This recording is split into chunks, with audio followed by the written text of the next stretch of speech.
우리는 주님으로부터 생명을 선물로 받은 사람들인 줄로 믿습니다. 그래서 우리는 그리스도인이라는 이름을 얻었습니다. 그 믿음이 있으신지요? 그리고 이런 주님의 은혜 때문에 여러분은 삶이 행복하시고 즐거우신지요? 다른 것은 다 몰라도 예수 믿는 그 믿음 하나로도 충분히 행복하고 감사합니다. 이것이 우리들의 그리스도인들의 고백이 되어야 할 줄로 믿습니다.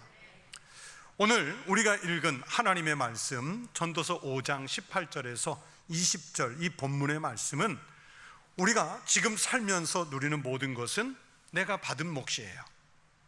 그런데 이 받은 몫이 어떤 거냐면 하나님께서 우리에게 선물로 주신 거예요. 성경은 우리에게 말씀하시죠. 사람이 하나님께서 그에게 주신 바 그 일평생에 먹고 마시며 해 아래에서 수고하는 모든 수고 중에서 낙을 보는 것이 선하고 아름다움을 내가 보았나니 그것이 그의 몫이로다. 하나님이 우리에게 주신 몫이란 말이에요. 그 목 때문에, 그의 목 때문에 즐거움, 즉 행복이라고 말씀하십니다. 인간은 하나님이 주시는 복이 많으면 많은 대로 감사하고 적으면 적은 대로 감사하며 만족하며 살아야, 그래야 행복을 느낄 수 있습니다. 우리는 현재 우리가 누리는 축복들이요 자연적인 것으로 생각하거나, 물론 내가 했겠지만은 힘써 노력한 내 수고만의 결과로 생각해서는 안 되고 하나님의 선물이라 고백할 수 있어야 됩니다. 19절 말씀을 보세요. 또한 어떤 사람에게든지 하나님이 재물과 부요를 그에게 주사 능히 누리게 하시며 제 몫을 받아 수고함으로 즐거워하게 하신 것은 무엇이라고요? 하나님의 선물이라. 하나님의 선물이라. 우리에게 누릴 것이 있고 그것 때문에 즐거움이 있다면 바로 그것은 하나님께서 우리에게 주신 선물이라고 믿습니다. 하나님이 주신 선물이기 때문에요, 여러분, 내가 남보다 조금 더 가졌다고 해서 그 가진 것으로 교만할 이유도 없고요, 내가 조금 덜 가졌다고 해서 그렇다고 해서 우리가 열등감에 빠질 필요도 없고, 주신 것과 상황에 대해서 감사하고 즐거워하면 됩니다. 이런 사실을 신앙 안에서 깨달은 사람은 참된 기쁨을 발견한 분이에요. 이 기쁨을 발견한 성도는 성도의 날이 길든지 아니면 그 수명이 짧든지, 그리고 그 소유가 많든지 그 수요가 적든지 상관하지 않고 늘 기쁨과 평안을 누릴 수 있는 삶을 살아갈 은혜를 입게 될 줄로 믿습니다.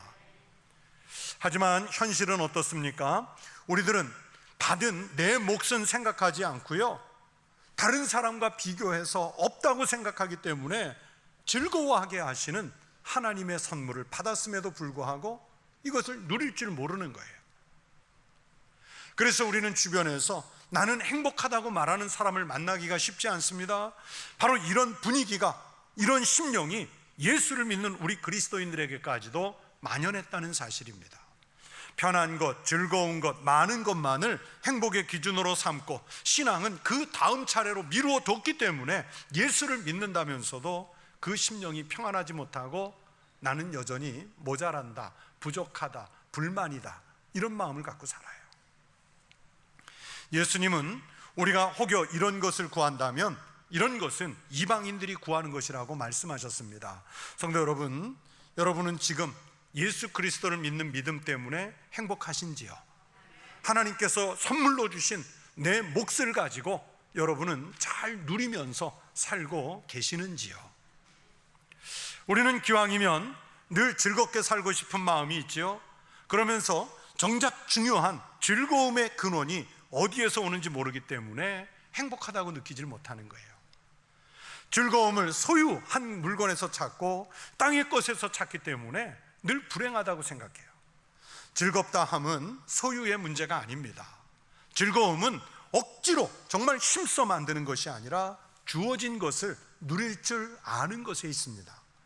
그래서 그리스도인은 이미 하나님께로부터 많은 것을 받았다고 여기기 때문에 어떤 형편에서도 감사할 수 있고 어떤 상황에서도 즐겁게 살 수 있는 힘을 받은 사람들입니다.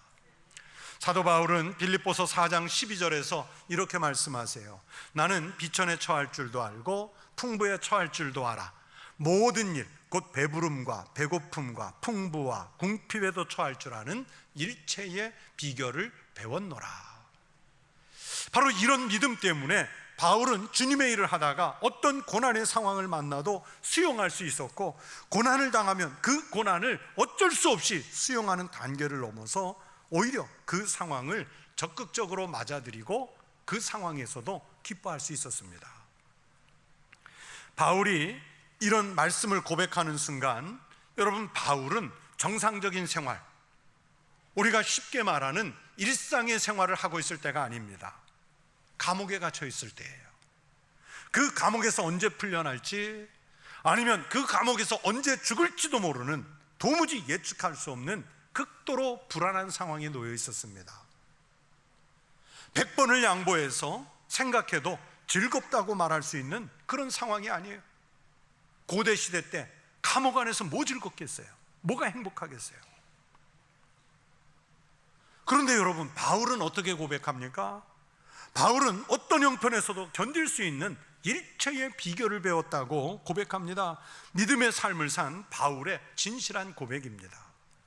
이것이 바울을 기쁜 삶으로 인도했고, 그래서 옥중에 갇혀 있으면서도 오히려 옥 밖에 있는 사람들에게 기뻐하라고, 주 안에서 기뻐하라고 그렇게 말할 수 있는 담력을 가지고 있었습니다.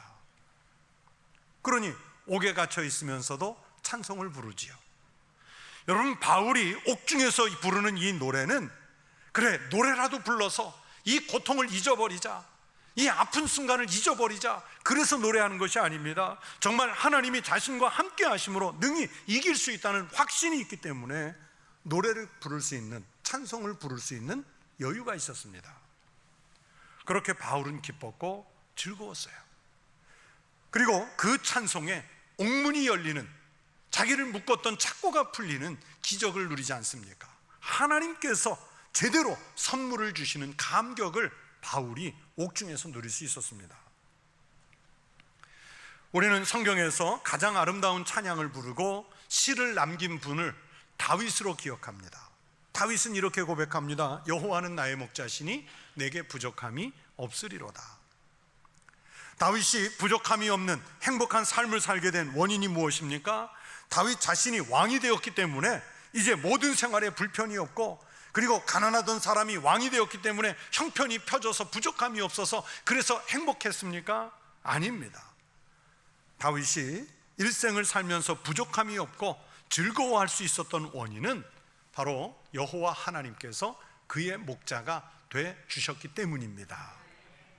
우리가 아는 다윗의 일생은요, 왕이라는 신분 말고는 별로 행복한 조건이 아니었어요. 늘 전쟁터에 살았고, 가정은 평탄하지 못했고, 그의 말년에는 아들들의 반역에 시달려야 했습니다. 여러분, 우리에게 만약에 택하라고 하면 다윗 같은 이런 왕의 일생보다는 차라리 평범한 평안한 일생을 살아가는 보통 사람의 삶이 훨씬 더 나을 수 있습니다. 그럼에도 불구하고 다윗은 무수한 시편 가운데 자신의 즐거움을 고백해요. 여호와여, 왕이 주의 힘으로 말미암아 기뻐하며 주의 구원으로 말미암아 크게 즐거워하리이다. 하나님께서 자신을 향한 계획이 얼마나 크고 놀라운 것인지 알기 때문에, 그리고 하나님이 함께 하신다는 것을 늘 믿음으로 알기 때문에 다윗은 그런 불안한 상황을 살면서도 기뻐할 수 있었고, 하나님 앞에서 크게 즐거웠다, 그렇게 고백을 하고 있습니다. 그런 상황에서 이 기쁨과 즐거움을 누릴 수 있게 하심이 다윗에게 주신 하나님의 은혜인 줄로 믿습니다. 예수 그리스도를 알지 못하는 사람들은 내가 지금 누리는 상황이 얼마나 감격스러운 건지를 잘 몰라요. 그래서 자신이 늘 부족한 것이 불만이고, 더 갖고 싶은 것이 있어서 마음이 편하지 못하고, 더 높은 곳에 오르고 싶어서 지금의 것에 만족하지 못해서 고만고만한 사람들과 비교해 가면서 자신은 불행하다고 생각해요. 더 많은 것을 가지면 행복할 것이라고 여기지만, 그렇게 생각하는 사람은요, 나중에 더 많은 것을 갖게 돼도 또 부족해서 여전히 만족하지 못하고 여전히 즐겁지 못하죠. 그리스도인이라고 해도 하나님께서 내게 즐거움을 선물로 주셨다는 것을 인지하지 못하면 마찬가지입니다. 예수를 오랫동안 믿고 교회를 다녀도 하나님이 나에게 선물을 주셨다, 나의 몫이 있다, 그 즐거움을 깨닫지 못하면 우리도 여전히 불신자들과 똑같아져요. 우리가 그리스도인으로서 인생을 즐겁게 사는 비결은 지금 내가 갖고 있고 지금 내가 누리고 있는 모든 상황을 하나님께서 선물로 주셨다는 고백이 있어야 합니다. 지금 하나님께서 내게 주신 것들을 감사하고 그것을 향유할 수 있는 여유가 있어야 합니다. 사실은 여러분, 우리 대한민국 사람들이 다소 가난한 것 같아도 물질로나 환경적으로 보면 세계에서 제일 부자인 사람들이에요. 우리가 옆에 같이 어울려 사는 사람들 자꾸 쳐다보면서 고만고만한 사람들하고 비교하니까 내가 더 가진 것 같기도 하고 덜 가진 것 같기도 하고 이제 그런 생각이 드는 것이지, 좀 우리의 시야를 넓혀서 우리의 마음을 넓혀서 이 전 지구가 살고 있는 70억 명이라고 하는 그 사람들을 비교해서 보면 대한민국 사람들은 거의 다 상위권에 드는 부자들입니다. 우리가 그 사실을 잘 모르면 내가 가난하다고 생각해요. 몇 해 전에 제가 세계가 만일 100명의 마을이라면 이라는 책을 아주 재밌게 읽었습니다. 이 책은 만약 현재의 인류의 인구 통계 비율을 적용시켜서 전 세계 인구가 70억 명이잖아요. 이 70억 명을 100명이라는 마을로 축소해서 보는 겁니다. 그러면 어떻게 될까요? 바로 이런 궁금증에서 이 책이 출발을 해요. 그 100명이 사는 그 마을에는 기독교인이 30명이고 70명은 기독교 밖의 사람들입니다. 80명은 표준 이하의 거주 환경에 살고 있고 또 70명은 문자를 읽을 줄 모릅니다. 50명은 영양실조에 괴로워하고 1명은 빈사 상태에 있고 그 100명 중에 1명만 대학을 졸업했고 그 100명 중에 1명만 자기 컴퓨터를 가지고 있습니다. 만약에 오늘 아침 여러분이 교회 오시기 위해서 깨어났을 때 병이 아니고 건강하다라고 느낄 수 있었다면 여러분은 100만 명의 사람들보다 행복한 것입니다. 만약 여러분이 싸움의 위험이나 투옥되는 고독이나 고뇌 혹은 굶주림의 비통을 겪지 않다면 여러분은 세계의 5억 명의 사람들보다 행복한 조건을 가진 겁니다. 오늘 여러분이 교회로 오시면서, 우리 청북교회 오시면서 야, 이거 교회 가다가 괴롭힘 당하는 거 아닌가? 경찰들이 감시하는 것 아닌가? 교회 간다고 체포당하는 것 아닌가? 여러분, 그런 공포를 느끼면서 교회 오셨습니까? 아니면 온라인으로 예배를 드리면서 텔레비전을 틀어놓고 컴퓨터 화면을 열어서 그냥 편안하게 온라인 예배를 드릴 수 있다면, 또는 교회에서 예배당까지 붙잡혀갈 염려 없이 오셨다면 여러분은 지금 세계의 30억 명의 사람들보다 안전한 조건에서 신앙생활하는 것입니다. 여러분의 집안 냉장고에 여분의 음식이 있고 여벌의 옷이 옷장에 있다면, 그리고 머리 위에 지붕이 있는 집에서, 방에서 어젯밤 주무시고 오셨다면 여러분은 세계 75%의 사람들보다 행복한 조건을 가진 겁니다. 만약 은행에 소액이라도 예금이 있고 지금 배가 고프지 않은 상태에서 지갑이나 또는 여러분의 주머니에 동전이 됐든 소액이 됐든 여분의 돈이 있다면 여러분은 지금 이 세계 70억 명 인구 중에서 가장 유복한 상위 8%, 100명 중에 8명에 드는 부자입니다. 자, 이렇게 축소된 우리들의 지금 세계를 본다면 우리는 내가 지금 얼마나 복된 환경을 누리는지 확인할 수 있다는 것이 바로 이 책이 말하려고 하는 흐름입니다. 여러분 어떻습니까? 이런 수치들을 내가 가진 것에 대입해 보면 즐겁습니까? 목사님이 해주시는 말씀 듣고 나서 보니까 야, 그 책대로 내용대로 하니까 내가 부자다, 많이 가졌다, 안전하다, 건강하다, 그러니 나는 행복하다. 여러분, 그런 마음 드세요? 우리가 그렇게 상위 그룹에 속하는 행복의 조건을 가졌는데도 실상은 그렇게 행복하지 않아요. 참 신기한 것은 모든 것을 다 갖추고 산다고 행복 지수가 높이 올라가는 것 아닙니다. 오히려 선진국에 사는 사람들보다 후진국에서 힘들고 어려운 나라에서 자유분방하게 사는 사람들이 행복 지수가 우리들보다 훨씬 높다는 것을 우리가 잘 알잖아요. 왜 그렇습니까? 행복이라는 기준이 절대적인 것이 아니라 오늘 내 옆에서 눈에 보이는 사람과 비교해 가면서 아웅다웅 다퉈가면서 행복의 조건을 찾기 때문에 행복하지 않은 거예요. 그런데 여러분, 신앙심이 깊은 그리스도인은 행복을 외부의 환경에 따라서 재단하지 않습니다. 하나님께서 지금의 형편을 내게 주셨다고 믿으면서 그것을 향유할 수 있는 사람만이 즐겁게 살 수 있습니다. 어떤 형편에서든지 행복할 수 있습니다. 그래서 그리스도인은 하나님을 만나서 주님과 동행하며 주께서 내게 모든 평안을 주셨다는 것을 믿음으로 받아들여질 때 즐거운 마음을 가질 수 있게 됩니다. 그 형편은 모든 것이 좋아야 되는 것이 아니에요. 우리가 형편을 어떻게 보느냐 하는 것이 바로 신앙의 문제입니다. 이스라엘 외부의 환경이 풍전등화와 같은 극도의 위기에 빠졌을 때 예레미야 선지자가 하나님의 말씀을 이렇게 선포했습니다. 하나님의 백성들이 이런 극도의 불안한 상황에서 어떻게 살아야 할지, 그래야 행복한지를 선포하는 말씀이에요. 그러나 무릇 여호와를 의지하며 여호와를 의뢰하는 그 사람은 복을 받을 것이라. 그는 물가에 심어진 나무가 그 뿌리를 강변에 뻗치고 더위가 올지라도 두려워하지 아니하며 그 잎이 청청하며 가무는 해에도 걱정이 없고 결실이 그치지 아니함 같으리라.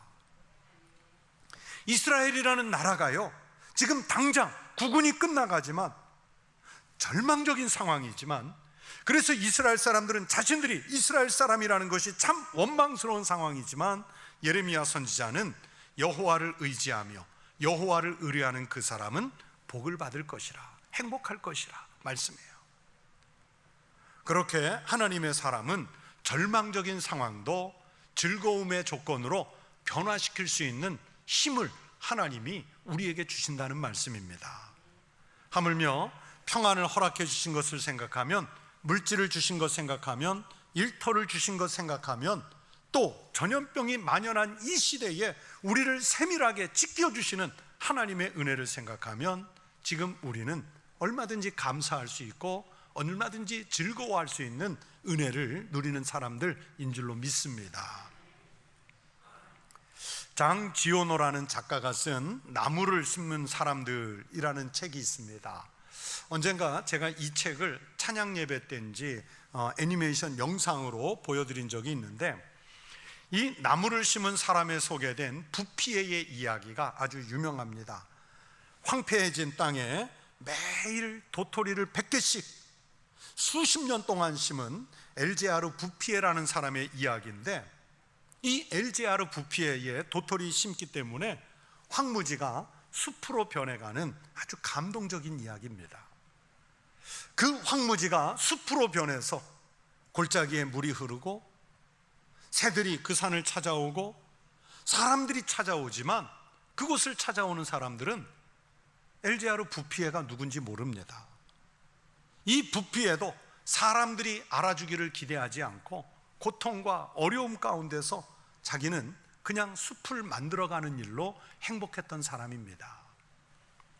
우리나라에도요, 이 부피에처럼 남들이 알아주든 몰라주든 상관없이 나무를 심고 황무지를 숲을 만들면서 즐거워한 사람들이 있습니다.